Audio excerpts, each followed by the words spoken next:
We would like to remind you that the taking of photographs and the use of recording equipment are strictly prohibited in the concert hall. In accordance with New York City law, please turn off all electronic watches, pagers, and cellular telephones. Thank you.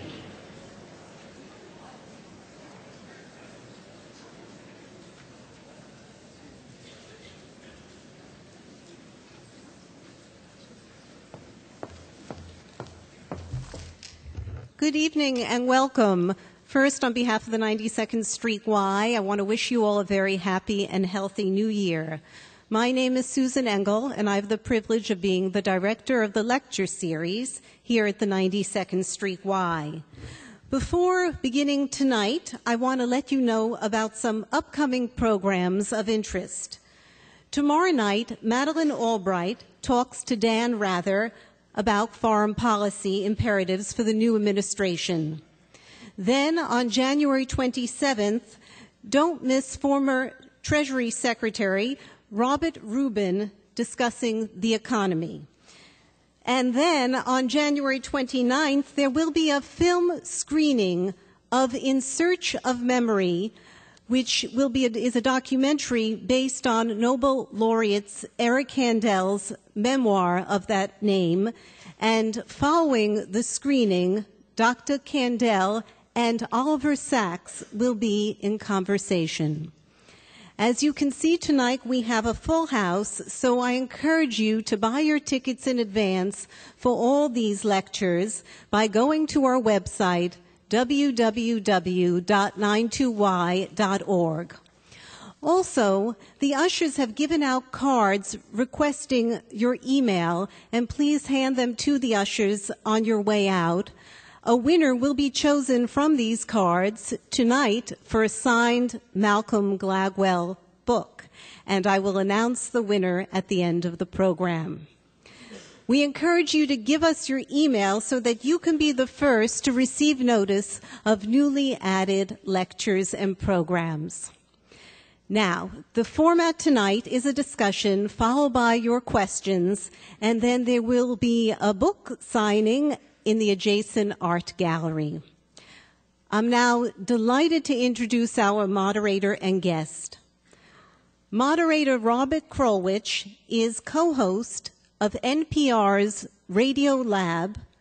He's also the correspondent of NPR's Science Unit, and he is ABC News special correspondent.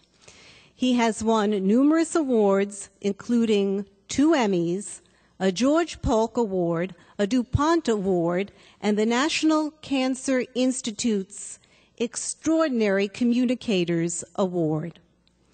Our guest, Malcolm Gladwell, is a staff writer for The New Yorker and has achieved international acclaim with his #1 international bestsellers, The Tipping Point and Blink, and has now written Outliers, The Story of Success. Ladies and gentlemen, please join me in welcoming to the stage Malcolm Gladwell and Robert Krulwich.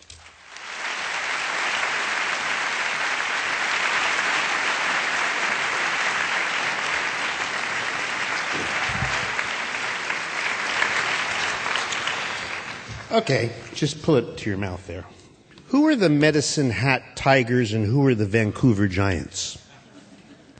They're 2 Canadian junior hockey teams, chosen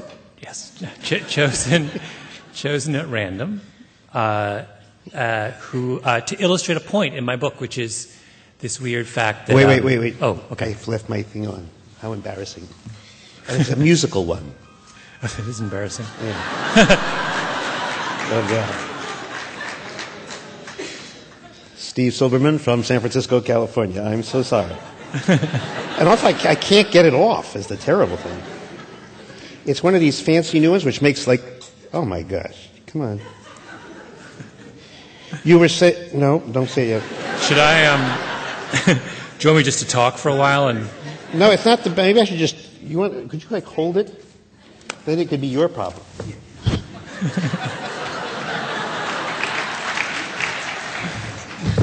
You were saying, let me, I have a thing I've been wanting to do, and I knew I was going to do this. Can I do it? Okay. So we're in Vancouver. Uh-huh. It's May 2007. Uh-huh. We're at the Memorial Cup Hockey Championship. In the crowd is the Premier of British Columbia, Gordon Campbell, Mr. Hockey himself, Gordie Howe. On page 23 of your book, you do a play-by-play in which you describe, actually you don't mention the athletes by name, but instead you report on the first goal in the game, the first score. I want to read what you wrote. March 11th starts around one side of the Tigers' net, leaving the puck for his teammate January 4th. He passes it to January 22, flips it back to March 12th, who shoots point blank at the Tigers' goalie. April 27th blocks the shot, rebounded by Vancouver's March 6th. He shoots. Medicine Hat defenseman February 9th and February 14th dive to block the puck. January 10th looks on helplessly. March 6th scores. Question is, why did you choose this peculiar kind of nomenclature? Because I wanted to make this point that an extraordinary number of hockey players are born in the first 3 or 4 months of the year. So I randomly got the videotape of the championship game in the Canadian Junior Hockey Association between those two teams and just substituted in the players' birthdays for their names to kind of illustrate this extraordinary fact that they're all born in January, February, March. 17 of the 25 players on the Medicine Hat team were born in those first 3 months. Yeah. Why? Yeah. Because the eligibility cutoff date for age class hockey in Canada, in the world, is January 1st. And we start recruiting all-star squads in hockey in Canada when kids are 9 and 10 years old. So you go and you look at a group of 9-year-old boys playing hockey and you say, those 4 are the best. They're going to be on my all-star team.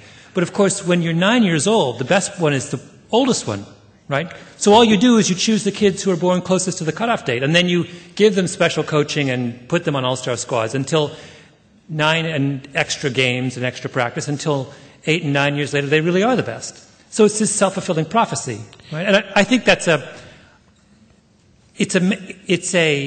it would be of little interest if it was just about hockey, because obviously not everyone, if you're not Canadian, you don't share the same.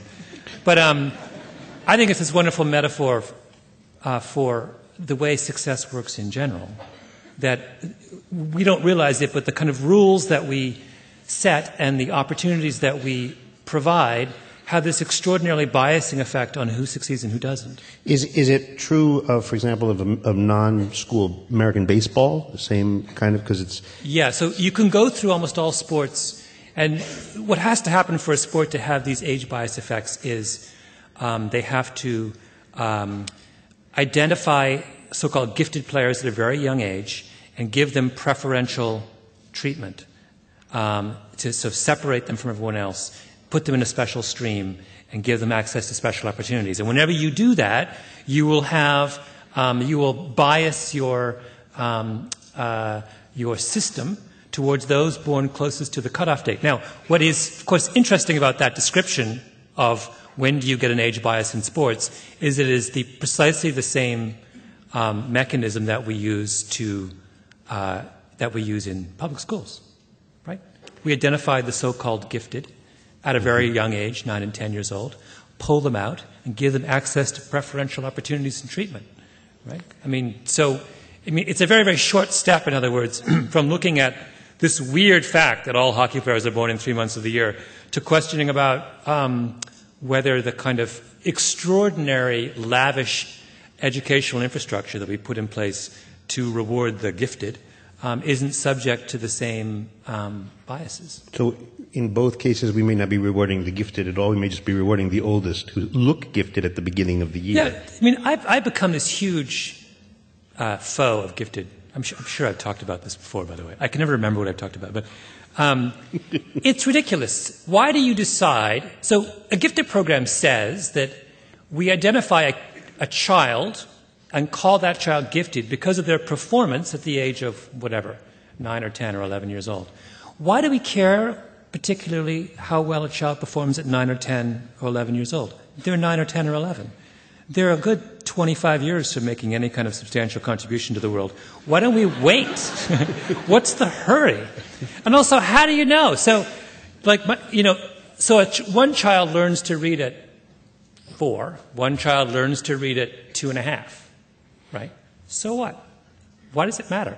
Are the things that are being read between 2.5 and 4 of such incalculable... No. Like It's the normal parent's response to, if he's reading at 2.5, think of the things he'll do, and it's just an extrapolation. I know, but reading is reading. Once you can read, we're done. I mean, it's not like there's an infinite scale, and that so-and-so reads better and better and better, and we can say today of Gladwell that he reads so much better than Krulwich, and that this is like what separates the two of us. It's reading. I mean, Well, but now the effect, for example, on because the Czech hockey team was also, very lopsidedly January, February, March to a crazy degree of the championship. I just from the athlete's point of view, that it feels that the lesson here is that success, at least as described by coaches, is a kind of con game. It's rigged, and you use the phrase the Matthew effect. What is that? Matthew effect is a phrase coined by Robert K. Merton, the great genius sociologist of Columbia, who, by the way, who only died about maybe 10 years ago, if that. And if you ever want to read absolutely beautifully written academic work, go back and read the works of Robert K. Merton. He's just anyway, he's one of my heroes. I never actually met him, sadly.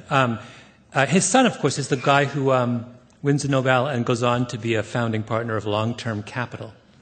Really? So, I don't know, is that an example of the apple falling close to the tree or far from the tree? I've never been able to figure that one out. It's anyway. He's a guy who says, in the verse in Matthew, which says that to him who has much more will be given. And he uses this to describe the Matthew effect, which is this notion that a small initial advantage difference in the performance of any two people will inevitably grow because the person who's a little bit ahead will get so many more advantages that they will end up being far ahead. So a good example, there's all kinds of great Matthew effects.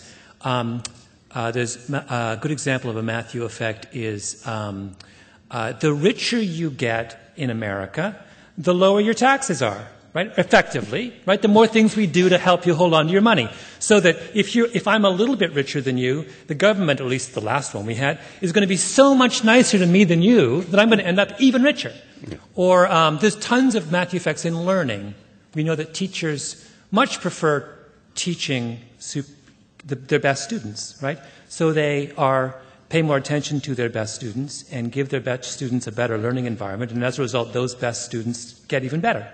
So the initial gap becomes larger. So there's tons of these, and this hockey thing is a beautiful example of a Matthew effect. This is a neat one because there is probably a way out of this. Have you thought about, essentially what's going on here is that if the January, February, and March athletes get all those rewards on their Matthew effect, that means if you're born in July in Canada, I guess you just can check out, right? December. Yeah. If you're born in, and by the way, the eligibility cutoff date for soccer is exactly the same. So you have the exact same effect in soccer. So if you're a young boy born in October, November, or December, who has designs on being a professional soccer or hockey player, the deck is stacked against you. There's not much you can do. You should probably give up. But there's probably a way to fix this, no? Is there some way to... There is. There's a very easy way to fix it, which is just to have 2 or 3 parallel hockey leagues and soccer leagues in the age class realm. You have one league for the kids January to April, one for May, September, and one for October, December. And by the way, we see exactly the same effects in school systems. Right? The relatively youngest kids in the class underperform the relatively oldest kids, and that underperformance lasts into the college years. The young kid born in the last 3 months of the youngest 3 months of their age cohort in school are something like, I forget the exact number, 9 or 10% less likely to go to college than those born in the are in the 3 oldest months. And we can fix it really easily. You've got 3 classes in an elementary school, right? Typical elementary schools divide them up by birthday, right? Well, doesn't that mean, though, that you add like a half dozen soccer moms to work out the logistical problems because you've now got 4 leagues where you used to have 1, and someone has to be in the Seward Park on Mondays and Wednesdays, but who's going to be on Seward Park on Thursdays and Fridays? That kind of. So you would, just for the sake of efficiency, you'd be I wasn't perfectly saying happy that. I was to sacrifice the talent of 2/3 of. No, what I'm saying. No, but this is exactly. I brought this up with. I had a conversation with this hockey guy in Canada. Big deal hockey mocker. I don't know whether they call them mockers. You can call them mockers here. But, absolutely. I'm quite sure, as a matter of fact, the phrase hockey mocker, those 2 words have never before appeared together in a sentence. But you have to work on your a little bit. No. Yeah. Well, I'm not Jewish, so I'm at a disadvantage. How do I say it? Macher. Macher. Yeah. Macher. Do I have to do the ch for hockey as well? Is it hockey macher? Only during Hanukkah, actually, yeah. Anyway, this macher, I'm talking to him about hockey, and he says, and I say to him, look, you're Canada. You want to be the best hockey country in the world. Why don't you have the 3 parallel leagues? How hard is that? Every single town in Canada has like 25 different hockey teams. Just divide them up. How hard is this? And he's like, oh, it's too difficult. So, let me give you a harder one because just another success puzzle from the book. This I'll have to set it up for you. It's about the Janklow family. Yeah. So there's 2 Janklows. We're going to talk about Maurice and Mort, but since those names are so we call one Daddy Janklow and one Sonny Janklow. Yeah. So Daddy goes to Brooklyn Law School, class of 1919, sets up a practice in Brooklyn. He's an elegant fellow, dresses in a Hamburg, Brooks Brothers clothes, drives a big car, moves to Queens, marries the right girl, works hard, sets up a business, goes nowhere. Yeah. The son, baby Janklow, born 30 years later, gets a law degree, marries nicely too, works hard too, puts together a cable franchise, sells it to Cox Broadcasting, makes a fortune, creates a literary agency, Janklow and Nesbitt, signs You. Now he lives on Park Avenue, he has an Anselm Kiefer painting and his own airplane. So the question is the son succeeds, the father fails, why? Is this a question of talent? That part of the book I'm really interested in generational effects. So there's all these cool games you can play with people's birthdays. So when you look, for example, at the list of the 75 richest people of all time, something like 22% of them, this is all time, so Cleopatra to the present day. 22%. Who's counting, by the way? That would include Cleopatra. No, some people, these lists always come from Forbes magazine, which I've always been fascinated by. Somewhere in Forbes magazine, there are a bunch of people dreaming up, like, they're trying to come up with the net worth of Cleopatra. How do you do that? I mean, do they have access to some kind of database? Do they call, anyway. Nonetheless, I'm going to take it for granted that they can figure out the net worth of Cleopatra. And, King Alfred, or, all kinds of other things. So they do these calculations, and it turns out that 22% of the 75 richest people of all time are white American males born between 1830 and 1839. 22% are born in the same 9-year stretch. Clearly, to be rich is about having a great idea, having, blah, blah, blah. It's also about being born at the right time, right? That's the greatest time in human history to be born if you want to become super, super wealthy, right? In fact, even more specifically, we can say the single greatest year in human history to be born if you want to be rich is 1835. And that's Andrew Carnegie's birthday, by the way, second richest man of all time. And that's because those people came of age during the American post-Civil War Industrial Revolution, when there was a fortune to be made around every corner. Well, the Janklows, same deal. The worst year to be born in the 20th century is, all kinds of sociologists figure these things out, it's between 1900 and 1907, because or maybe 1900, 1910, that decade, because you get out of college and just as you're getting going, the Depression hits. Yeah. You have 9 years of the Depression, and just as you're emerging out of the Depression and trying to make a go of it, you're shipped off to war for 6 years, right? And so by the time you come back and want to start your business, you're in your late 40s, right? So it's really, really hard whereas the best year to be born in the 20th century, if you grew up in New York City, actually, I think anywhere, but particularly in New York City, is 1935. Because it's perfect. Because it's the smallest birth year of the 20th century. And you always want to be part of a really small birth cohort because no one's competing with you, right? Think about it. So the difference between being a part of the smallest birth cohort and the largest one, the difference is between the smallest and largest one is enormous. It's like per capita, twice as many babies are born in 1920 as 1935.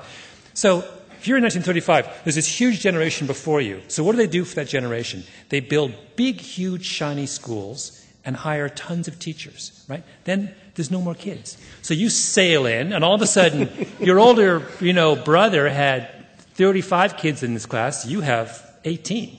Your older brother competed against a zillion people to get into City College. You competed against no one. You wanted to join the debate team. No one went out for the debate team. You were captain of the debate team. Like, I always, it's funny. You always talk to people in this born in small cohorts, and they always think, you're talking to some guy, accomplished old guy, grew up in the Bronx, white hair, and he'll tell you about his extraordinary high school experience, and he'll say, I was captain of the basketball team. And you look at this guy, and he's 5'2". And you say to yourself, this is a man who belonged to a small generation, right?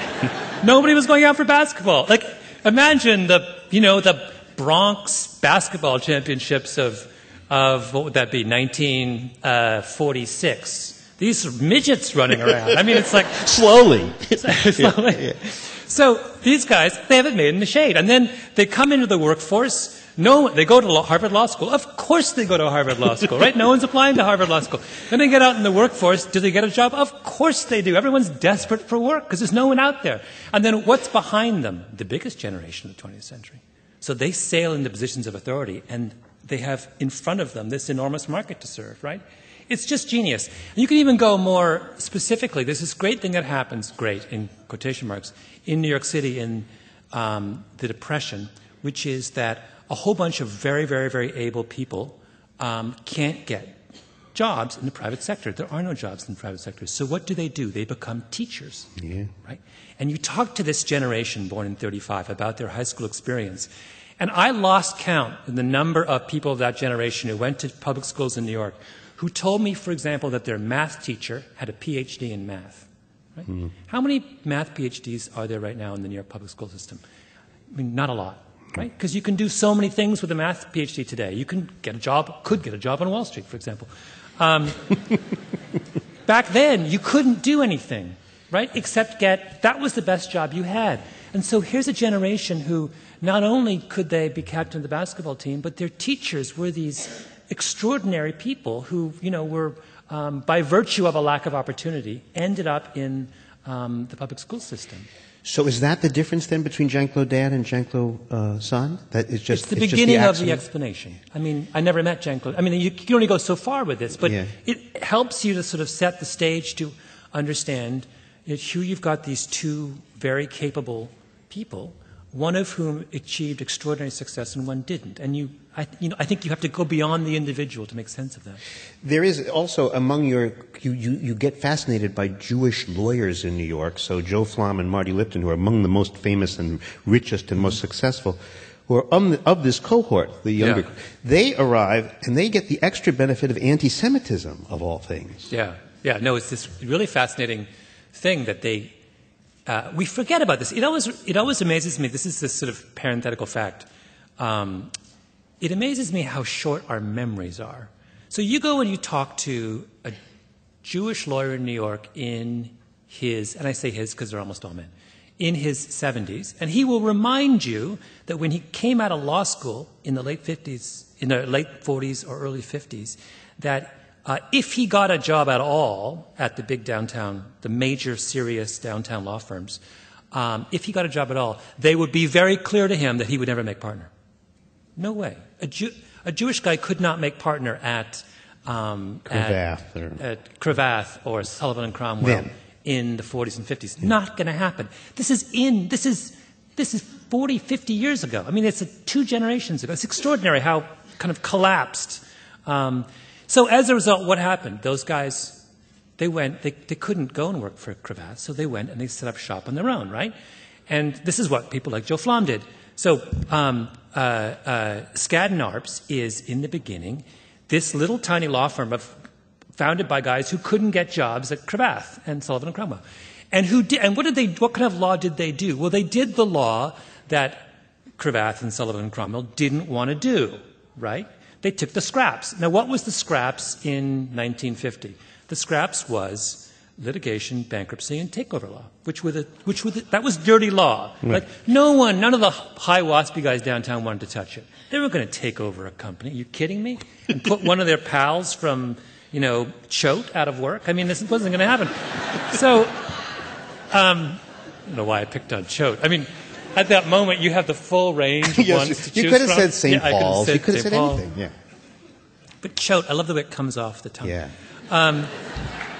So you're not going to put them out of, so you don't do that, right? So these guys can't get jobs at the big firms, start their own little firms, and they do litigation, bankruptcy, and takeover for 20 years, right? When it's this forgotten corner of the law. And then the 70s roll around, and all of a sudden, that's what corporate law becomes. And they're the experts. They've been doing it. So like this thing, which was at the time the worst thing that could have happened to them, right? The guy downtown looks at them. There's this wonderful story I found of when the famous, and of course, forgotten his name, the famous legal scholar, Jewish guy from Brooklyn. I realize we're so call him Murray. down Just call him Murray. At this point. Went to law school. He goes for his interview. It was preserved. There are these in the New York Public Library. They have these archives. The American Jewish Committee did all of these oral histories back in the 70s of a whole series of people, basically immigrants' kids, Jewish immigrants' kids, just sat down with them and had them talk for. They're fascinating. There's tons of them. Anyway, so I went and I found one from this guy. He describes. This is in the 70s. He describes coming down from law school to Wall Street and going for his job interview at one of these preposterous firms. Friedman. No, not Friedman. No. Okay. It'll come to me. He goes for, and the guy looks at him and he says, at the end of the interview, he says, I know you're very, very smart, but I hope you understand that we have no place at our firm for someone of your antecedents. Yeah. Meaning you can't be Jewish and have that accent and work here. Simple as that. And mind you, this guy goes on to become the greatest constitutional legal scholar of his generation, right? He's not like some bum. I mean, they don't want him. But so the lesson here is, I don't quite know, if we're talking here about being exceptional, how should you think about this? Success is a con game if you're an athlete. This time, there's no way out of this. You can't change your birth date or choose it. You can't choose your parents. You can't choose your cultural inheritance. You can't know in advance when the next boom will be or when the next bust will be. So you can't fix your problem. So it seems that this is the part of the book where you essentially say, well, for a lot of people, this is just, this is like the fault lies not in yourselves but in our stars. It's a Julius Caesar kind of thing. Is that it for a lot of people? Excellence is just something that you've got. The second half of the book is supposed to then turn around and say, okay, there's a whole series of things that we can't do anything about. What can we do something about? I'll get to that. Right. So by design, the first half of the book is supposed to be a downer. And it's supposed to be a downer because I'm just sick of all of this kind of I'm sick of very successful people engaging in this kind of triumphal narcissism about their own greatness and how they did it all themselves. If I have to, there's that little moment in my book, my absolute favorite thing in the whole book is that quote from Jeb Bush, son of a president, brother of a president, grandson of a U.S. senator, when he says when he's running for governor of Florida and he describes himself with a straight face as a self-made man. At that point, I practically burned my green card and went back to Canada. It's like. Well, let me. Maybe you could argue with the premise a little bit that, you have the Pritzkers in Chicago and you have Larry Wien in New York. They were Jewish lawyers who grew up in the wrong time and still came out okay. Mm-hmm. But I'm just thinking, thinking beyond timing, I'm just thinking about you. Like, you were a really good runner when you were a kid in Canada. How good were you? Were you, like, ranked? I was briefly, and briefly is the operative word, I briefly, for about 8 months, held a Canadian record, actually, in the 1,500 meters for 13-year-olds, which is, I mean, you know, William F. Buckley once... oh, come on. He was... 13! Somebody once described... who's the guy who wrote The Other America? Oh, Michael Harrington. Michael Harrington. I remember once, as a kid, I was a big fan of William F. Buckley. He once wrote a column reacting to the description of Michael Harrington as the greatest living American socialist, which Buckley said was a distinction on the order of celebrating the tallest building in Wichita, Kansas. So, holding the Canadian 1,500-meter 13-year-old record is a distinction on the order of the tallest building in Wichita, Kansas. But now tell me, what is your birth date? You were born when? Well, I know you were coming here. So, how did you know I was coming here? I don't. Well, did we? We might have talked. No, I don't think we talked about this. Well, we talked about the running in some other. I ran age class track in Canada, and the cutoff date for age class track is September 1st in Canada for eligibility in each year. Right? What is my birthday? September 3rd. So was it, in retrospect, am I surprised I was the best? No, I was like within 2 days of the optimal birthday. I was racing against kids who were born, 9 and 10 months after me. So you could have spooled together from that little, that just advantage of being on September 3rd. You could have gone you could have kept going, but in your case, at some point you just bowed out. Do you remember the moment? I do. I wrote about it at the New Yorker years ago. I was at the Canadian Championships, and I went for a run with a guy named Dave Reed, one of the greatest Canadian runners of his generation. And we were running through Newfoundland, in St. John's, Newfoundland, and we come to that big hill that Marconi sent the signal from. Signal Hill? In St. John, yeah. In St. John, which goes like this. Right? It's the steepest thing you can imagine. And Dave Reed turns to me and says, "Let's run it up this hill backwards." And I said, "Are you crazy?" And as I ran home, he ran up the hill backwards. And as I ran home, I was like, you know what? I'm not going to make it. I don't have it. Like, there's some what extra what you crazy... didn't have is you had the muscles. You just didn't have the what? I understood. It was in my kind of, dim-witted 15-year-old way. I understood that to be a great runner, you have to be willing to run up hills backwards. And not only that, you have to think that's fun. And I did not think it was fun. And the writing's on the wall. You can't be 15 and be half-hearted about running. I mean, Michael Phelps never had that moment, right? At no point in that man's life has he ever been half-hearted about swimming. Well, this is a big theme in the book, the importance of persistence, of sweat, of persevering. Some people. Mm-hmm. So I'm going to give you a list. Bill Gates, Wolfgang Amadeus Mozart, Tiger Woods, Yo-Yo Ma, Michael Phelps, John von Neumann, the mathematician, Meryl Streep, Stephen Hawking, and the Beatles. Mm-hmm. All exceptional people by almost any definition.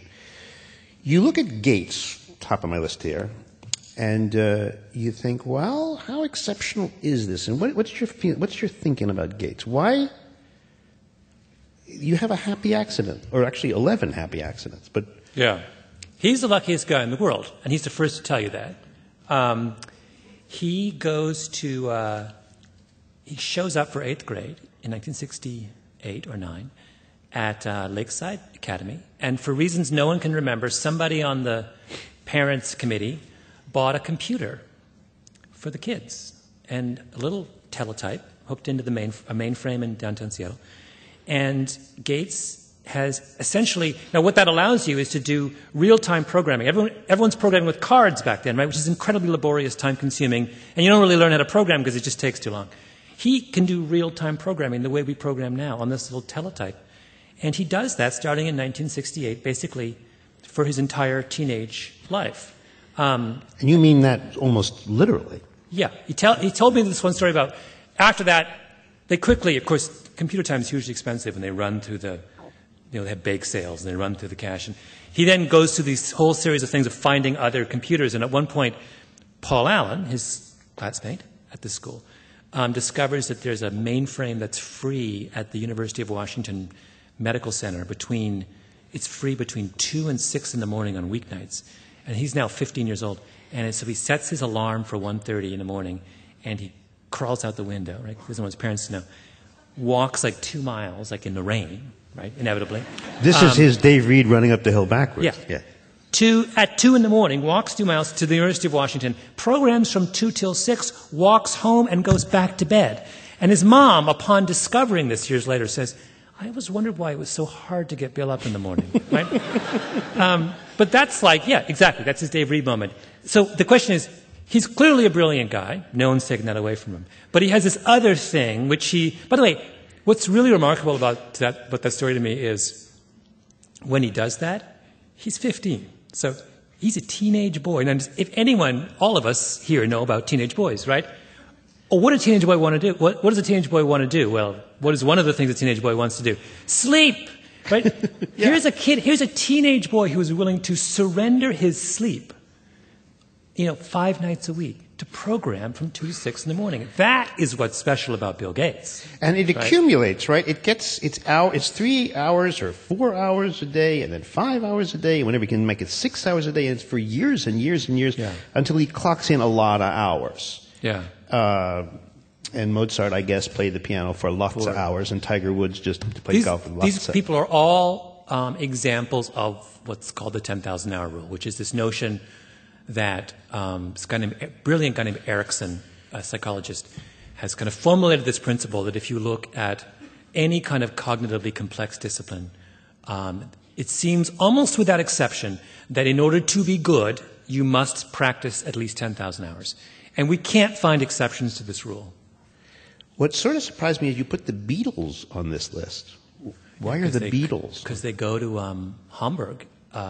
Before they come to America as teenagers, they go to Hamburg and they play, they're the house band in a strip club, and they play 8-hour sets 7 days a week for months at a stretch. I mean, it's incredible. I mean, parenthetically, one cannot imagine a more dismal experience than playing, first of all, playing in a strip club, secondly, playing in a strip club in Hamburg, and thirdly, playing in a strip club in Hamburg in the 50s. I mean, can you imagine? It's just, again... So they learned in those hours and hours and hours of playing every night, they learned just to play and play and play and play whatever, and somehow, because, I mean, there is, in the book you're arguing, I think, that, I mean, you could say, by the way, that the Rolling Stones, I don't think, went to Hamburg, and there probably were other Liverpool bands that did go to Hamburg and played in the same strip clubs, and you do not know their names, so I don't know how you... Is it necessary, not sufficient, or sufficient, not necessary? I forget which way it goes. But whatever way it goes, it's that. It's that. Okay. But now, so what we got here then is you have this talent plus the persistence versus this Matthew effect. That is, with the Matthew effect, you start out with these little accidental differences, and then coaches and situations magnify them so they get bigger and bigger. But with persistence, what seems to be happening here is the accidental differences that may have given you advantages get narrowed when you add the practice, add the practice, add the practice. So this is a very unblinky kind of thing. You're making in Blink, you were very interested in quickie kind of things, and in this one it's sort of sweaty and persistent but let me ask you about one thing, because Howard Gardner has come down on you for this. He says, okay, Mozart at 13, copying other people's work. Practice, practice, practice, practice. Mozart at 17, better. Mozart 23, 24, oh my God. Yeah. Right? So Lennon and McCartney, at 15, 16, 17. But when they make their jumps, they make leaps of a genius nature. Mm-hmm. Leaps that are not available to other people. Isaac Newton, he goes home for vacation, thinks about how am I going to measure this, and he invents calculus because he needed a way to measure. So you were being accused of being a genius denier. Yes. Are you a genius denier, or are you simply a genius disliker?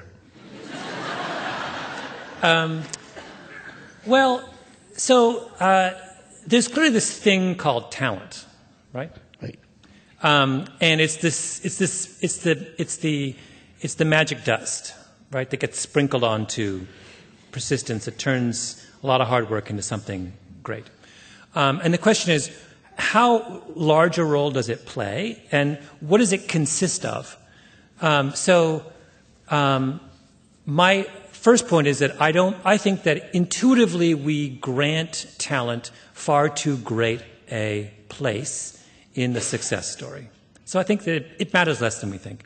And secondly, a lot of what we call talent, I think, is the desire to persist.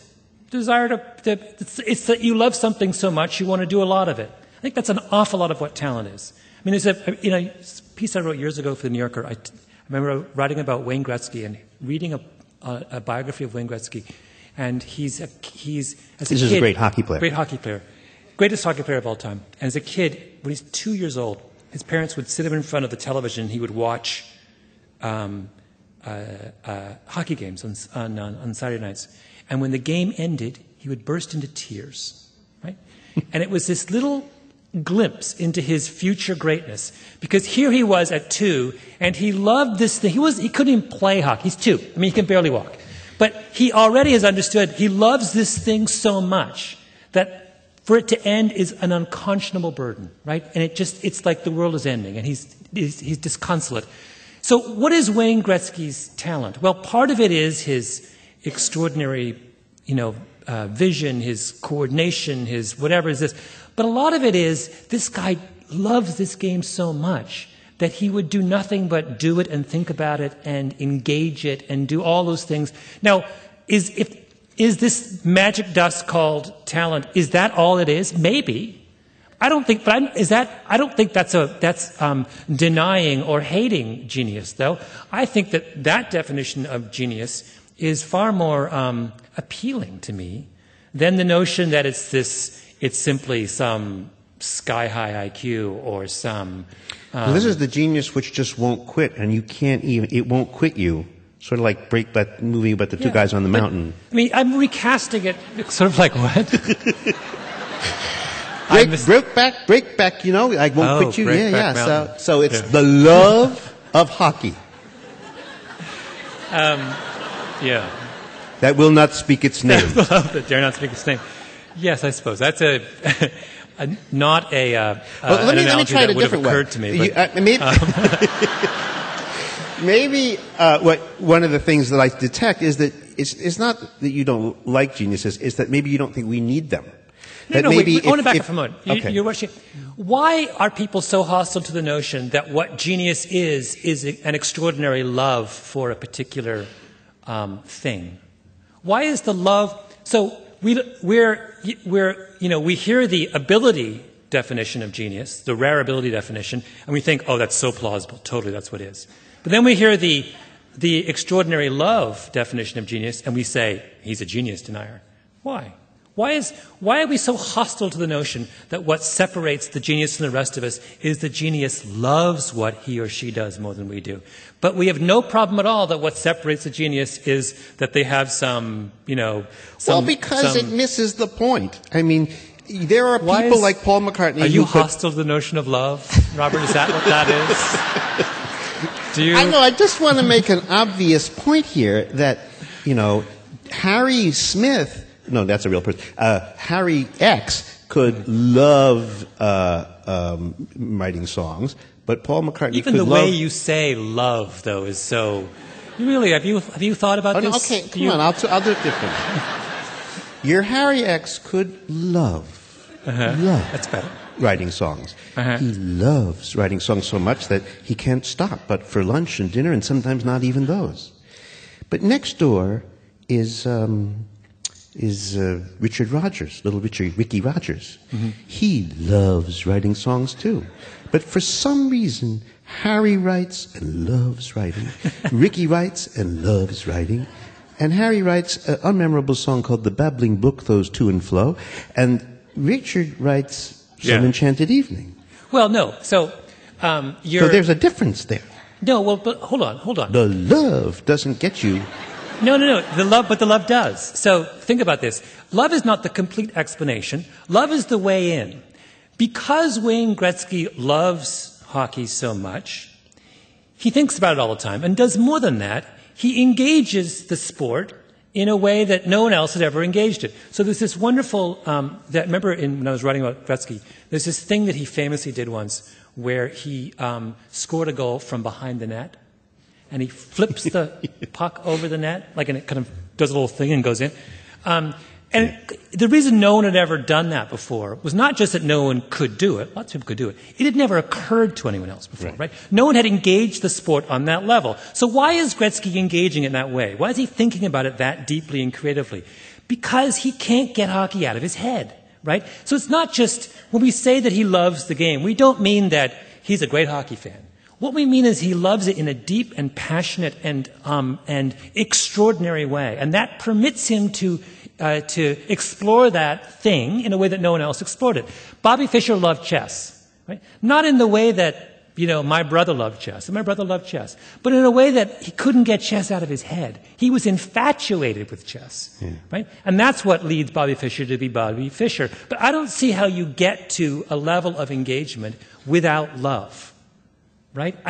You can't have an abstract engagement. If you talk to someone who is really, really, really good at what they do, and you must do this all the time, right? Whenever I encounter someone like that, I cannot get past that sense they give off that they have found their calling, that they are actively in love, in almost a romantic way with this thing that they do. No, you're right? right. Absent that, you can't be a genius. I'm sorry, you can't. Are you convinced yet? Are you still holding out for some chilly, abstract, Nietzschean notion of... No, I'm going to pull back for a minute here and try another tack altogether. So I talked about timing, talked about practice. Now I'd like to talk about class and its role in success. So who is Chris Langan? Chris Langan is the guy with the highest IQ in maybe the world, probably America. IQ off the charts, blah, blah, blah. Well, it's so high, the IQ test doesn't work when it gets up really high because you kind of run out of... Because you can't go over a certain number or something? It ceases to discriminate. It's like your speedometer when you get up to 150, not that I've ever... So we think, so they devise, so really smart people devise super smart IQ tests for each other. So it's sort of this Russian doll kind of thing, like, you and I have the big doll test, and they have one and then if you're good at the one inside, then you go to the one inside. Anyway, he's at the very, he's a very... So he's way, way up there. But he's also the oldest of 4 sons. His dad disappeared. His mom married again. That husband was murdered. His mom married again. That husband committed suicide. His mom married again, and the new husband was a journalist. Yeah. With a belt, a journalist who would whip you. So they're a very poor family. Mm-hmm. He somehow decides, however, to go to Reed College. So then what happens? He drops out. He doesn't. It's this heartbreaking story of this kid. He grows up in Montana, and he has about as horrible an upbringing as you can imagine. But he is this 1 in a billion mind. And he goes on a full scholarship to Reed, and he gets there, and he cannot make the cultural adjustment. And he ends up, there's some kind of snafu involving his scholarship, and he ends up just kind of giving up. And he never finishes. He drops out of another college, he never finishes, and he ends up, has spent much of his life as a bouncer in a bar. And the arguments he gets into at Reed is, my mom didn't send in the financial statement, and they said, no, she didn't, and so we've given your money to someone else? At Reed College? I mean, that's like...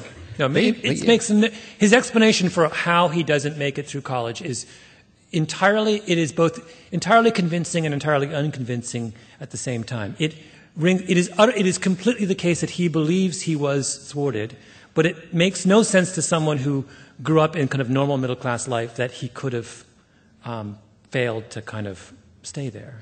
Now let's compare him to, because you do for some reason, to J. Robert Oppenheimer. Mm-hmm. Why did Chris Langan's problems in college suddenly remind you of J. Robert Oppenheimer? Because I read that Prometheus Unbound book, and I got 78 pages in, and he's at that point, he grows up down the road. I mean, on Central Park West, goes to ethical culture, has a Picasso in the bathroom, like very wealthy kind of.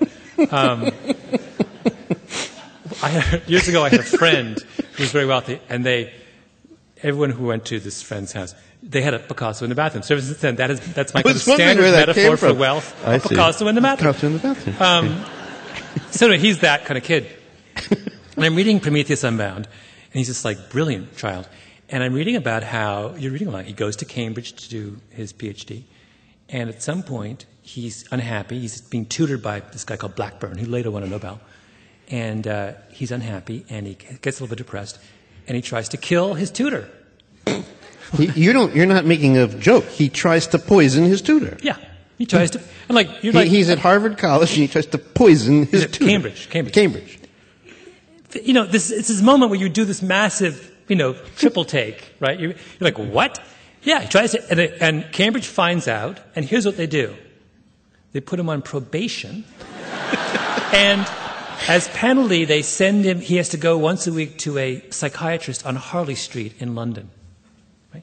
So, the reason this occurred to me when I was thinking about Chris Langan is, here you have Chris Langan and Oppenheimer, two brilliant, one in a billion minds, right?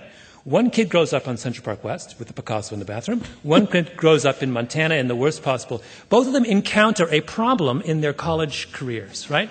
Chris Langan, misplaces the paperwork for his scholarship, and as a result, never finishes college and ends up as a bouncer. Oppenheimer tries to kill his tutor, right? What happens? Talks his way out of it and ends up having arguably the most important government post of the 20th century. Now, what's that about? That's about class. This is what his brother Jeff says. This is Chris's brother. If Christopher had been born into a wealthy family, if he was the son of a doctor who was well connected in some major market, I guarantee you he would have been one of those guys you read about kicking back PhDs at 17. It's the culture you find yourself in that determines that. Absolutely. Yeah. The thing that's important about that story is we all know intuitively that there are cultural barriers to advancement, but I think we underestimate how powerful they are. And this is the thing that I keep coming back to in this book is how utterly inadequate our kind of lay theories of success are. That we come back to this sort of default position that ultimately it's all up to you, and if you succeed, you do it by your own, and anyone can pull themselves up if they want to try hard enough. Wrong. But you're not saying that class is you have your Abraham Lincoln examples, yeah, it's terrible not, father, mother dies when he's 9. It is not a death sentence, but it just is, we are never more foolish than when we discount the power of class, both to accelerate achievement and to defeat it. This does make me wonder a little bit. I mean, you're not a genius, but you're just good at what you do. But but it strikes me sometimes that you are pretty good at keeping your balance somehow. Like your friend Bruce said somewhere, I've known him for 39 years. I couldn't tell you what his deep-seated anxieties are. I know he cries at Puff the Magic Dragon, but that's about as far as I go. So I think there might be something to say about somehow there is a deep talent, and maybe it is an extraordinarily important talent, to be, Jack Kennedy, born with a spoon in your mouth and every other orifice, and have a horrible father, and a disease that's sort of slowly killing you, and you still keep your sense of humor, and you keep, there is an element here. Chris Langan was an exceptional talent with the wrong parents, but he also didn't get that other gift, which is available to some. Yeah. Which is just, I will do this. Yeah. This kind of, this book is intended to, there are an endless number of contributors to this thing called success. And I want to this book is an attempt to kind of lengthen the list, right? Our list of contributors was just too short. And that causes us, I think, to be unduly harsh towards those who don't succeed and unduly deferential towards those who do. And I'd like to start a movement towards adding all kinds of of factors onto that list until we are thoroughly disabused of this notion of the successful person as Superman. Well, let me finish with the remedy. You have a bunch of remedies in the book, but one of the questions is raised is, if you have cultural disadvantages like Chris did, is there some way you can engineer benefits in or engineer the problems out? And you describe something called the KIPP Academy, which is here in New York. Mm-hmm. What is it? KIPP is one of the most successful of the charter school movements in this country, which is based on a very simple notion, which is that children from disadvantaged backgrounds need to catch up with their middle-class peers, and the only way they can catch up is to outwork them. That's what it is. So you live in the South Bronx. Is anyone eligible? It's a lottery school, so anyone can apply. Yeah. So if you apply and they choose you by lottery, then you sign a contract. You and your mom or you and your dad sign a contract with the school. What is SS? Well, it's SMILE. Here, this is the school formula. Slant. SSLANT, which stands for smile, sit up, listen, ask questions, nod when being spoken to, and track with your eyes. Yeah, yeah. You say this is a school that has succeeded by taking the idea of cultural legacies seriously. Yeah. What are smile, sit up? What are those things about? Well, what they're doing. This school is a kind of. Many people, I'm sure, in the audience are familiar with KIPP, but KIPP is you get there at 7:30 and you leave at 5 or whatever. You come in on the weekends. It is immersion in the world of learning for kids who, when they leave school, don't have the same opportunities as middle-class kids do. And part of what they teach you there is not just what to learn, but how to learn. And those things are part of this how to learn business. That is, if you're going to have kids who are, those kids are in school 40% longer than their middle-class public school counterparts. If you're going to ask for that kind of commitment from children, you have to give them the skills to make use of it, right? And that's part of what they're... So it's very long days. The school year is so long, and it includes 3 extra weeks in July. Mm-hmm. So essentially they don't get the traditional summer off. Mm-hmm. It's famous for a math program, which you describe that you go to the class and there's some kids that will work on on a particular problem for 20 minutes standing up in front of the blackboard, in front of the class on one problem. Yeah. Do they do well on math? They do very well on math, yeah. They're math. There's many ways to measure it, but these are kids who are coming into middle school, and by the time they leave KIPP, are achieving at math at a kind of wealthy suburban level. The South Bronx average is 16% of middle schoolers usually perform at or above average. In this school, set of schools, 84%. Mm-hmm.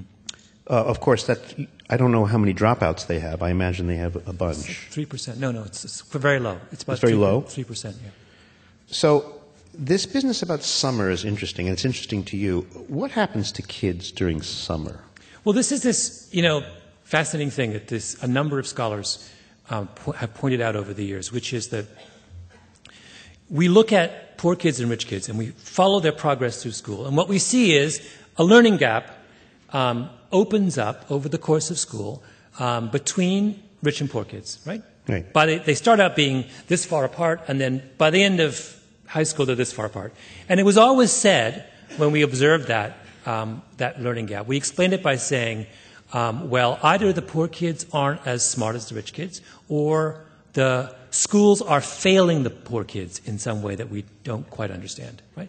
But then a bunch of scholars said, wait a minute, let's look at those numbers much more closely. And what they did is they separated out your performance on tests during the school year from what happened over the summer months. So they measure your reading skills going in September, and then in May they test you and say, oh, good job, rich kid or middle-class kid, and good job, poor kid. And then they test you again when you come back in September. And what you discover is the gap between rich and poor kids opens up almost entirely during the summer vacation, not during the school year. In other words, during the school year, poor kids learn just as much as rich kids, but then they go home for the summer and they fall behind.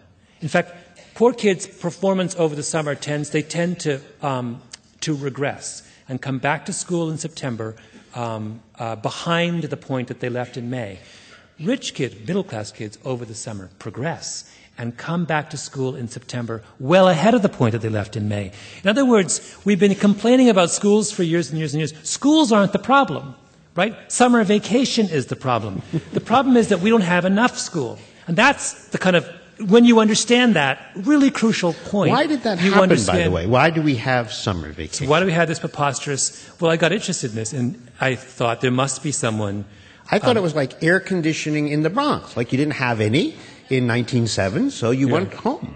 No, it's because in the 19th century, Horace Mann, by the way, among others, came up with this crackpot theory that said that the leading cause of insanity among children was overstimulation of the mind, and that if there was too much school, kids would go crazy. And so as a result, they devised this lengthy summer vacation to restore America's school children to proper, appropriate mental health. And this is why we have a 3-month summer vacation, because Horace Mann got this bee in his bonnet and ran around and convinced everyone to go for this preposterous ritual. And it turns out that in Asia, they don't have nearly the... And no, you say that it's something about rice. Rice culture. Yeah, so here's... And you seem nervous about it. Makes it sound like, very dubious. Here's the thing. Asian kids, we just got, every 4 years, they do these international math comparison tests, right? They get the same math test to kids around the world, and I look at the results. And we just got the results for 2007, like 3 weeks ago. And what you discover is the same thing you discover every time we do these tests, which is that Singapore, South Korea, Japan, Hong Kong are up here, and we are down here. And when I say this is a lot of space. Like, it's astonishing how much further ahead they are than we are. And so you have to come up with some explanation for why it's such a big difference that it demands an explanation. And no one has a good one.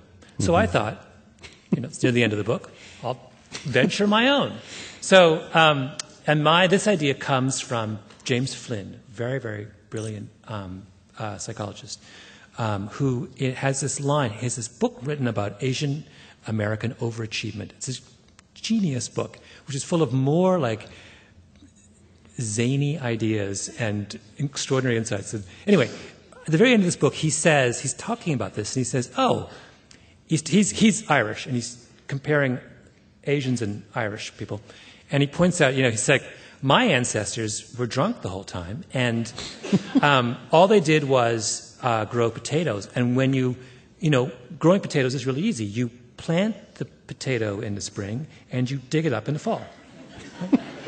And the rest of the time, I'm not saying this, he is. Let's just be clear. Okay. His name, Flynn, by the way. So, and he says, by comparison, if you're growing up in the Pearl River Delta in China and you're growing rice, you're working nonstop the year round, right?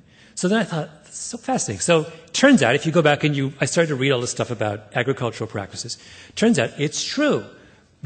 My father's great-great-great-great-great-great-grandfather, who was a peasant farmer in northern England, probably worked 1,000 hours a year, and during the winter just drank and slept.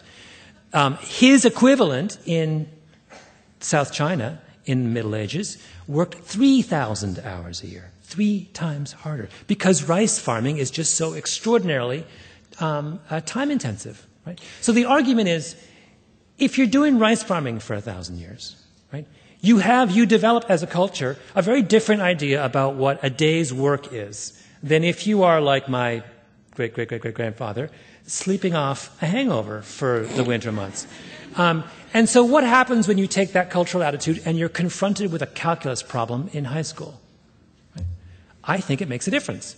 And we have all kinds of really good... But even if it weren't rice, I read another explanation that's ice instead of rice. So the northeastern part of Asia was very, very cold, and it was very, very empty, and it was very, very white, and there were lots of little white hairs running around. So people who were Asian would look at the white field and at the white landscape and look at the white hairs, and they had to be extraordinarily good at their spatial audio, whatever it is, in order to see the rabbit. So whether it's rice or whatever it is, the thing I wanted to say at the end of the day is that the KIPP Academy, if it's trying to sort of turn Bronx kids into a rice culture, Yes. Asians. It's in the nature of things that if you want a real rice culture, you're not going to get J. Robert Oppenheimer there. The kids at KIPP, at least initially, will be in a very rote, very highly disciplined, very, very Asian situation, and it ain't Fieldston, and it ain't J. Robert Oppenheimer thinking beautiful thoughts about the Picasso in the bathroom. They're in middle school, right? I mean, this goes back to what I said in the beginning. Let's not worry while they're in middle school about their potential to do path-breaking work in quantum physics at the age of 35.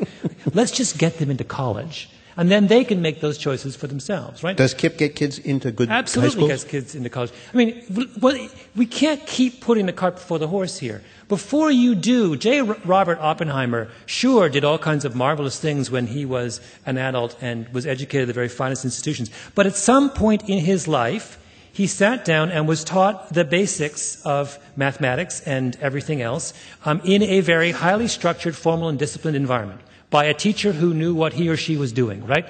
All we're saying is, can we extend that same privilege to kids who grew up in the South Bronx or East Memphis or where have you? That's what the argument of KIPP is. And we can get into these elaborate explanations or arguments about rote learning and things later, but not now. Let's just give them the foundation to learn from.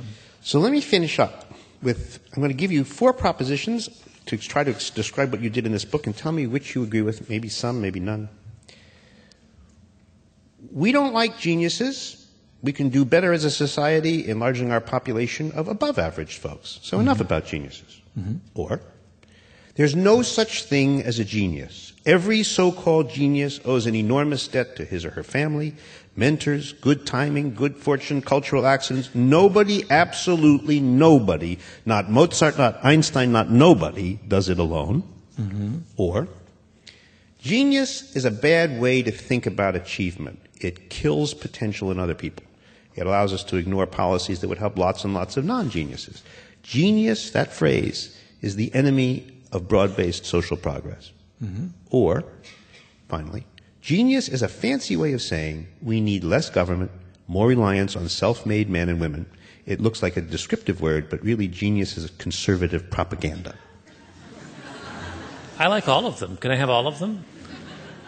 You could have all of them, I guess. I mean, it occurred to me after I wrote the book that there's a very elegant way of describing what I was trying to get at. Of course, the most elegant way of describing what you're getting at only comes to you after you publish the book. But there's this guy Flynn, who I was talking about, who I love so much. Flynn has this marvelous, he talks a lot about capitalization. And what he means by capitalization is he uses that phrase to describe what is the percentage of people who are capable of doing X, who end up doing X, right? So he's very interested in how different ethnic groups have different capitalization rates. So, for example, he says, you need to have a certain level of intellectual ability to be a professional, a doctor or a lawyer. So what percentage of people in a given ethnic group who have reached that, have that level of intellectual fitness, become professionals? Right? He calls that what's the professional capitalization rate? And so for the highest ever is among Chinese American immigrants to America. Their capitalization rate is something like 78%. Capitalization means they So are the percentage of Chinese Americans, producing knowledge or talent or some services or goods or at a higher rate than others. They are making use of, they are exploiting the available human potential to a much greater extent than anyone else. The equivalent figure for sort of white Americans would be, I think, 60% or 58%, something. I've forgotten what the exact number is. But it's a huge difference. How much of our talent are we actually putting to use? Putting to use. So you can ask all kinds of questions, cool questions like, so what is the capitalization rate for basketball players in Harlem?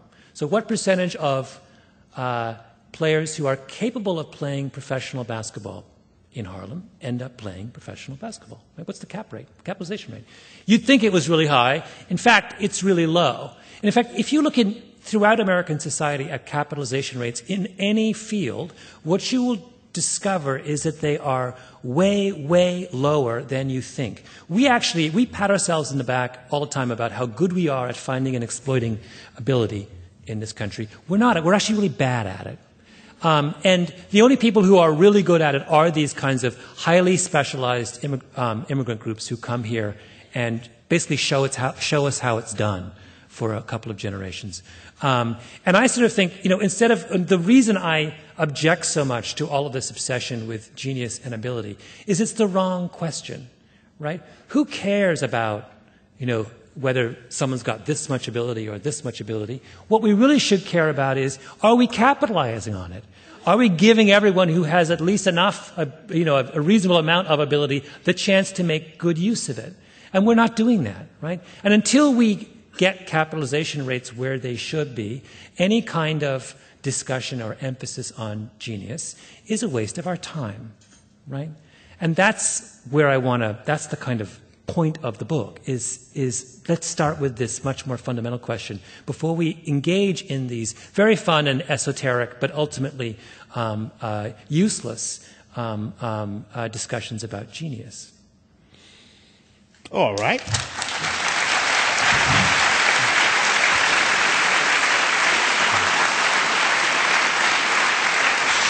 So let's. What I'd like to do is let's turn on the house lights, and if you have a question, just raise your hand as high as you can, and then if people have to leave for babysitters or dinner or other more pressing biological reasons, this is a good. I'll give you like 30 seconds so that people can get through the aisle and stuff. And for those of you who want to stay and ask questions, why don't 3 and a 2 and you can't leave with me. Yeah. Okay. All right. Hands up for questions if you have any. I'll need a little more. Is balcony got questions? Because it's a little hard to. Well, all right. How about you in the second row because you're near? Yeah. The necessary condition for accomplishment, the love of something. I'm just wondering if you know more than I do about Marlon Brando, who I think would be the epitome of accomplishment in acting, and yet, as I understand it, sort of hating it. Question is, you can love your talent. Marlon Brando, for example, seemed to enjoy very much being an actor, but didn't seem to enjoy being. He hated being an actor. So, if love is in the air, what about self-loathing and talent? Well, we are within several blocks of many of the greatest psychoanalysts in America. And they would have much to say on this. I'm sure that if you were really gifted in that area and you poked deeply into Marlon Brando's psyche, you would discover that beneath his apparent loathing of acting was, or maybe his loathing caused him to engage with acting in a way that many other people couldn't or wouldn't. Maybe it was a kind of curious form of love in the end. I don't know. I don't know enough about Marlon Brando to be able to answer that question intelligently, I suppose. Yes, you would. Yes, you. Thank you. Based on your research, where do you come out on affirmative action, gender, racial? Based on your research, where do you come out on affirmative action, whether it's based on race, gender, and why?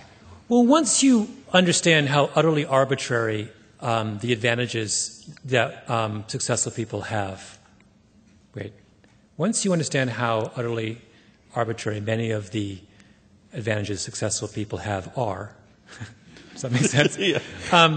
Then why not have affirmative action?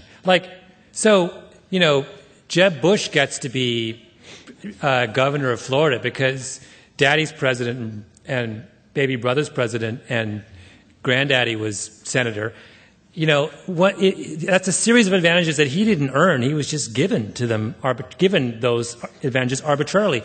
So why do we get so upset about affirmatively giving out a series of advantages? I mean, the problem with the argument about affirmative action is it assumes the world is this beautifully clean meritocracy, and so there's something offensive about sullying those pristine waters with a quota. Right? But there's nothing pristine about these waters. These waters couldn't be murkier.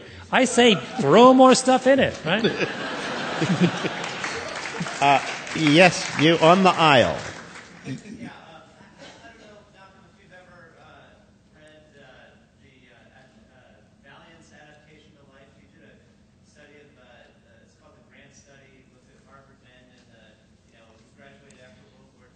It seemed like a central thesis there is this psychological Freudian viewpoint that, class doesn't matter and that, it really depends on, the love that you had or the tenure of your relationships as you grow up with adulthood. Just wondering what you Are you aware of a study of Harvard graduates which discovered that that class or going to Harvard didn't matter as much as some had presumed? Well, I wonder whether a study of Harvard graduates is really a good way of looking at the problem of class in America. But that aside. No, I do know that study. It's a very interesting one, and I wouldn't dispute any of its findings. But a lot of our, in the book I talk a lot about this, the work of a sociologist, Annette Lareau, at Penn, of some very kind of recent, really interesting work that looks at differences in parenting strategies by class. And one of the implications of her work is that some of these class-based parenting differences may have emerged relatively recently. So these are differences like, Terry, if you're going to see the doctor, tell the doctor what's wrong with you. Yeah. Don't be quiet, push yourself forward. Whereas in a poorer household, they say, shut up and just listen to the authority. Don't make him shut up. Now they both could work, the two kids could work very hard, but one presumes to be heard and the other is told to be invisible. Yeah. And what her argument is that that what we are seeing is these profound differences in parenting styles that have enormous consequences for the ability of children to navigate the world once they become students and adults. And I would argue that's a very important addition to the kind of insights that came from the Valiant study. Hasn't it occurred to you, though, that at the KIPP schools, admittedly for a term, there is a tendency to shut up and learn your 6 times 6s and shut up and do your long division, and it is very much like the Asian or the in her case the do the deed and we'll talk about you standing up and making a scene. You won't give up. Why you look well? Dog with a bone. Okay, that's as far as we're going to get on that one. All right. Way in the back, solitary hand. With respect to the 10,000-hour rule, how do you explain about film directors? It seems that most of the great film directors do their best work really early on in their career before they sort of get their 10,000. Yeah. Let's talk about the 10,000-hour rule. How come film directors, he believes, often do their best work early on? Yeah. Well, that's interesting. So what that says is, you're right, that's sort of an interesting exception. And we can look at other ones. We can also say that there are a number of, many great mathematicians have extraordinary insights early in their life. That kind of, so there's a series of these kind of precocious fields. And one way of answering that question is to say that perhaps their 10,000 hours of preparation were not immediately specific to their discipline. That is to say, part of the way in which I prepare myself for being a great director, it might be, for example, to read lots of fiction, to engage with literature in some way, to write short stories, there may be a whole series of, or part of the, or what if part of the preparation, 10,000-hour preparation for being a great director is some kind of managerial experience in some field, right? Because being a director is, in part, a managerial task, right? But organizing all kinds of moving parts. So we don't know, until we have a complete definition of what preparation means for a particular discipline, we don't really know how to answer that question. And my suspicion is that there are all kinds of disparate things that add up to this weird thing called being a good director. And some of them may lie outside the field of film. I'd go upstairs if I could see. Maybe if someone upstairs wants to there's a waving hand there. Well, first, thank you for Radiolab, my favorite podcast. Thank you. I think Jad Abumrad's in the audience somewhere. So yay. In fact, it's maybe trivial, but do you know when Wayne Gretzky was born? Do we know what month Wayne Gretzky was born? I think it's February. It's January, February. I think. No, it is. You know her. She was. All right. Yes. We'd like to talk about gender and achievement in physics, and success in physics and engineering, and gender. Yeah. So we had this. Remember the Larry Summers thing a couple years ago? We always have these ongoing arguments about why is it that women are underrepresented in various fields, right? And there is always a position taken by a certain cohort that says, look, it's innate. There are certain things that are uniquely suited to the male mind, and they bring out their, PET scans, and they show that man, this lights up in a man here, and this lights up in a woman. And they have all these kind of incredibly elaborate theories and to which I would say, look, once again, what do we know about success? It's a function of rules that we create, of opportunities that are initially small but mushroom over time, of random acts that have all kinds of unintended consequences. Once you have that kind of much broader and more realistic, once you understand how deeply socially constructed achievement is, then you can say to all of those who want to waive these fancy studies about inherent differences between the male and female mind, you can say, nonsense, right? Is there this is clearly a situation where we have socially constructed male success in certain kinds of fields and have shut out women. Once we equalize those opportunities, if we continue to see a difference in male and female success, then we can have the conversation about your PET scans. Until then, put them away and start attending to the real social barriers that continue to exist for half the population. Upstairs, any waivers? You'd have to kind of wave back there. Okay, waiver up that. Oh, I see. So, all right, I'll get to the. But first, we'll do left, stage left waivers. Yes.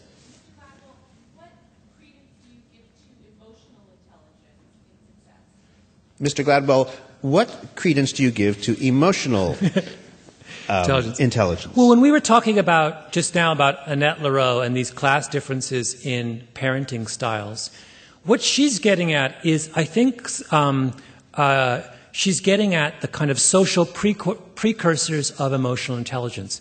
So what we mean by emotional intelligence essentially is, how good are you at decoding the meaning of social situations and getting your way?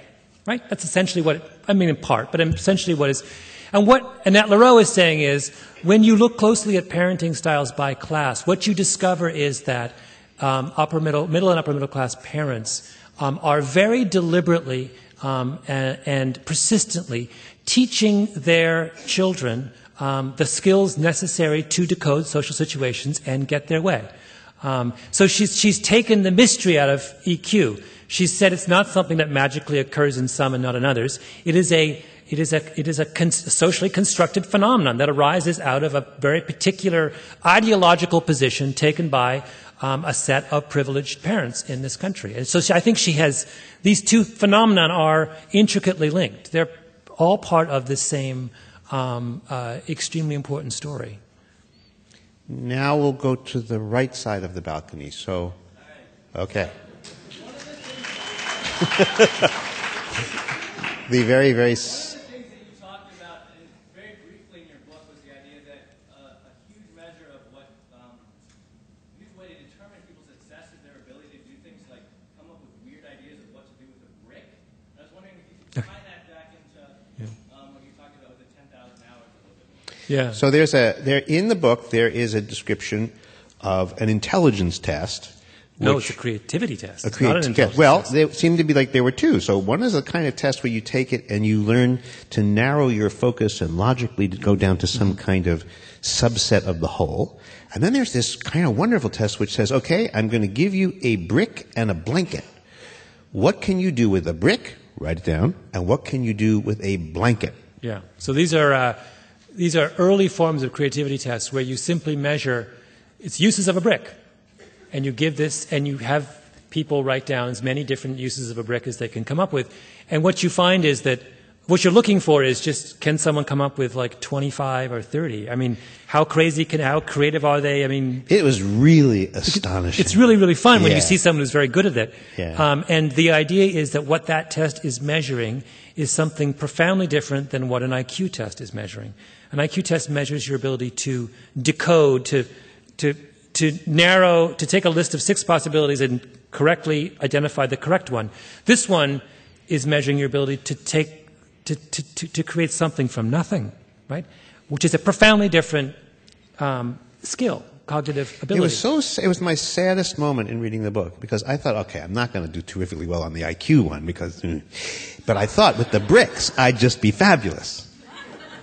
Yeah. And then I read Mr. Brick. There's one guy, I felt so bad. Yeah. That was, as I said, in the downer section of the book. So how does this relate to 10,000 hours? I don't know. I mean, the discipline that you talked a lot about the schools and like idea of discipline and growth. Like, how does that apply to like if you need people to come with you? yeah. I mean, that little test. When I was talking about magic dust, about that element of talent that is this indefinable, magical thing, that brick question is getting at magic dust. It's measuring just kind of sheer whimsical inventiveness. And if pressed, I would say that is. I do believe in that.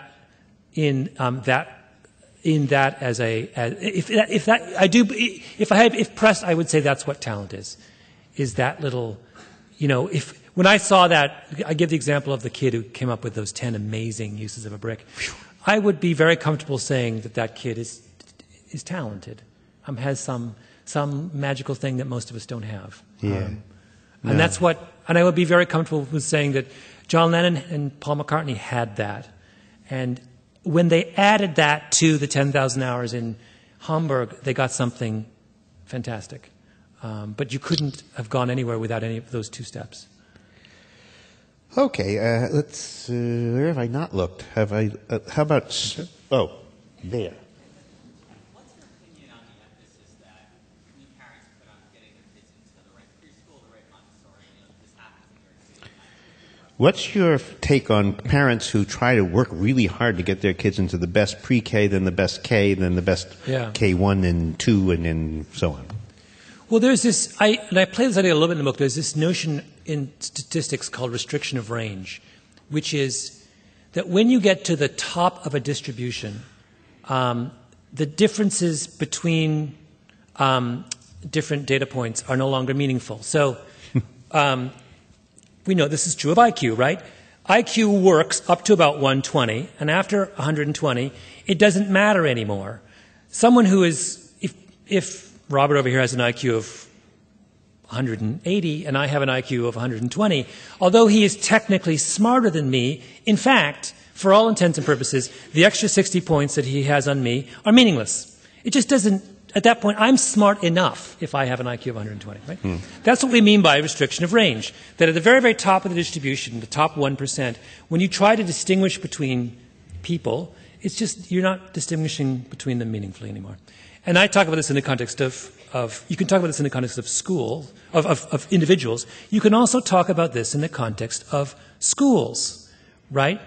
If in Manhattan, in the array of private schools, there was the full range of schools, that is to say, you could find a private school on the Upper East Side that was equivalent to a school in the slums of Bangladesh. And if you could also simultaneously find a private school on the Upper East Side of Manhattan that was as good a school as has ever existed in the world, then I would say, yes, as a parent, you should spend an enormous amount of time worrying about where your kid goes to school, because there's a real difference. But, in fact, that's not true, right? If you took all of the private schools of Manhattan and put them all together, you would discover they're all really good. In fact, and some might be a little bit better than the other, but that's the same difference as the difference between an IQ of 160 and an IQ of 158. It is a distinction without a difference, right? We have a restriction of range problem in the private school marketplace in New York. So how do you choose what school you send your kid to? I don't know, throw a dart. I mean, it just doesn't matter. Okay, we'll do 3 more and then we're done. 3 more, so how about second row? I'm wondering if there are certain social contexts that are self-selecting, like you, the example of Jeb Bush, of our measurement of success, whatever it may be. Could you talk about why that might not actually be successful, in the sense that why over the history of the entire white male has the white male not achieved some sort of perfection? When white males...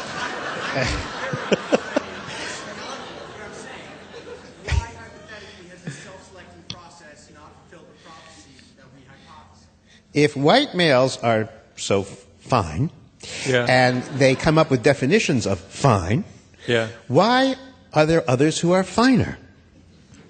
If they're so good at being fine and so right about fine, then how come their fine is not fine enough? As the white male up here, Robert, do you want to answer that question? No. I don't know that I would subscribe to the notion that my kind would be better at predicting success or even identifying success. Well, people, the thing that keeps the world going and makes the world a good place is that people in positions of power constantly screw up, as we have been reminded so elegantly in recent months. And so there's the people at the top turn over because, and why, now, so this is a really good question. So why do people at the top, if they're at the top, screw up? Further proof that we don't live in a meritocracy, right? Because the reason they're at the top is not because they're good, but because they had all kinds of magical advantages bestowed on them when they were, by their generation and family and culture. Well, that's a kind of dangerous answer to the question, because then you're just going to be chasing your butt all the time, and you'll never ever come up with anything wise. Surely there must be some philosopher king of the good who, like Pooh Bear, if he thought long enough, would come up with a really good definition of how we should think about excellence that would be, in fact, excellent.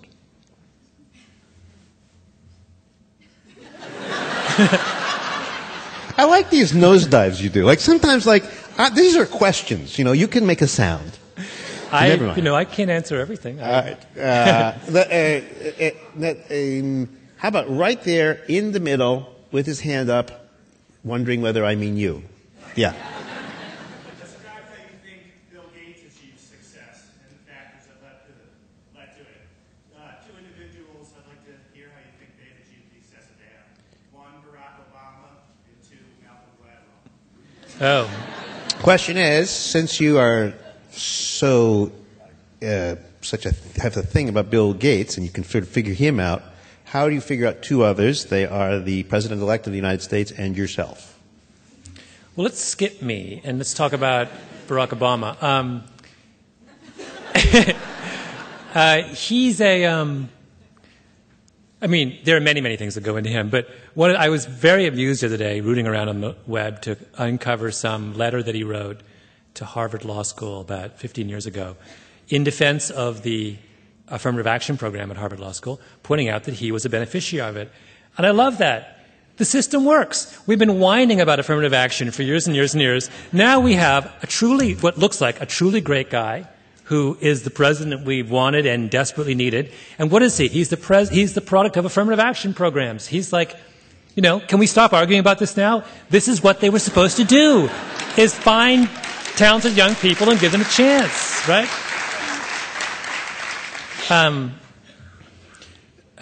So me? Do I have to talk about me? Well, you describe yourself as a parasite, a very successful parasite. I'm a parasite. I'm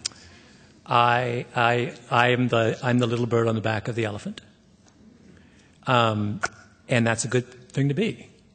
You're and the little elephant bird on the back of the elephant. Who picks? Remember the bird that picks the little gnats off the elephant? No, isn't he on something else? That little bird. With the buffalo. He's on an alligator. Oh, the alligator? He cleans the teeth. There I was being all grandiose and assuming it was an elephant, and in fact it's some lesser mammal. It's not even a mammal. I mean, if it's an alligator. I'm the little bird on the back of the mouse, I guess is what you're trying to tell me. All right, well, last question is, I guess it should be, anyone else way, way up there? Yeah, way up here. All right, how about that? Thank you. How did you find Chris Langdon? Please tell me. How did you find Chris Langdon? Well, there are all these organizations for people who do really, really well on IQ tests, right? There's Mensa. Of course, Mensa, if you have a really, really high IQ score, you think that Mensa is like, so déclassé. So then there's the group for people who are too smart for Mensa, and then there's the group for people who are too smart for the group too smart for, and it goes on. It's like the Russian dolls, right? And so you go all the way really up to the top, and you go from one to the next, and you talk to the people and you say, there's always a splinter group, right? And they come up with their own test, and you have to score above. I mean, it's quite fascinating. And in the last room was Chris Langdon? It's the most beautiful example of the narcissism of small differences. They are parsing, smaller and smaller and less consequential. Parenthetically, a friend of mine once said, in describing the phenomenon that when you're meeting someone for dinner, the person who is closest to the restaurant is always the last to arrive, which he referred to as the narcissism of small distances. Which I always thought was genius. Anyway, if you follow the chain all the way up to the top, there's basically two guys. That's it, and they're both quarreling over who's did smarter, a bit more, better on this one really, really, really, really hard test. And one of these guys lives in Hell's Kitchen, and I went to see him, and he thinks that Chris Langdon cheated on the test, and so he divides. It's called the mega test, and it's like 30 questions, and they're so insanely hard. And like the guy who devised the mega test, thinks it's impossible to get all 30 right, and Chris got 29 out of 30 right, and this guy Hufflin, who devised it, Heflin thinks he cheated. And they had a falling out, and they haven't talked in like 15 years. So that's how, it was actually quite fun to kind of, to do that. I don't understand your answer. So you were walking down 43rd Street and 10th Avenue, and somebody was yelling, "He cheated! He cheated!" And he was pointing at a window. And that's how you met Chris Langdon? I mean, how did you meet, wasn't that the question? How did he meet Chris Langdon? Oh, well, no. Yeah. So once I discovered that he's at the absolute end of this chain, but then I called him up. How hard is that? Like, I mean. Oh, or maybe you invited him to a restaurant that he was near and he came late and then you No, knew. I went to see him. He lives in Missouri, and I went to see him on his farm. And he, subsequent to me meeting him, he was on, I write about in the book, he was on that 1 show. versus 100 TV show. Yeah. He's an extraordinary man. I mean, you talk to someone who has an IQ of 200, and you're talking to someone who's IQ. I mean, you don't meet people like that every day of the year. I mean, it's quite amazing to be confronted with. You can feel. It's weird. The only analogous thing I could remember is years ago for the Washington Post, I went and I covered a space shuttle launch. And you should always, if you ever get a chance to go to one, you should go to one for one reason. You sit in this kind of platform, like miles away. I don't even know how far. 3 miles away, with a 4 big miles clock. away. Yeah. Big clock. And in the distance, you see the shuttle go. It goes, and then it goes, and it goes up, up, up, up, and it hits you. You're 3 miles away, and you're hit by the neck. Yeah, by the force and the heat. It's like palpable. And it's this strange. You've never experienced anything like it in your life. Just this weird physical sensation that you only get when NASA, for no apparently good reason, spends hundreds of millions of your taxpayers' dollars sending like a big aluminum can into space. I've never understood this. Anyway, the only analogous thing, meeting Chris Langdon was like, it's like, oh my God, I'm back at Cape Canaveral or Kennedy or whatever they call it now. It's that same thing. It's like when he talks to you, it's like, woo, it's like, whoa. It's really? What would you say thing. they would be wooey? Like a... It's, I can't explain it. It's like, so think about someone who has never forgotten anything, never been baffled anything, and for whom the act of finding something to engage his mind is hard work, right? So That's the tricky one. You and I, like, all of us in this room, not that hard to find something that knocks us over, right? So our minds are like, we're sort of used to being we're like those, those kids punching balloons, and you punch them and they just come go back up. like that. That's what we're like, right? We're like, well, he's like, no, he's like the heavy bag, right? He's like, and that's what you're confronted with, this, kind of heavy bag thing, and it's an extraordinary thing. And that's why it was so unbelievably poignant for him to describe how basically he got drummed out of college because he lost his scholarship. And you think back and you think, oh my God, what must have happened for some teacher 30 years ago sat across a desk from this kid and felt the force of this kid's intellect and sent them home. At Reed College, which just doesn't make sense. At Reed College. Like, it's just it's just unbelievably heartbreaking. Well, it's unbelievably heartbreaking, but it's also like close to midnight. So thank you all very, very much for coming.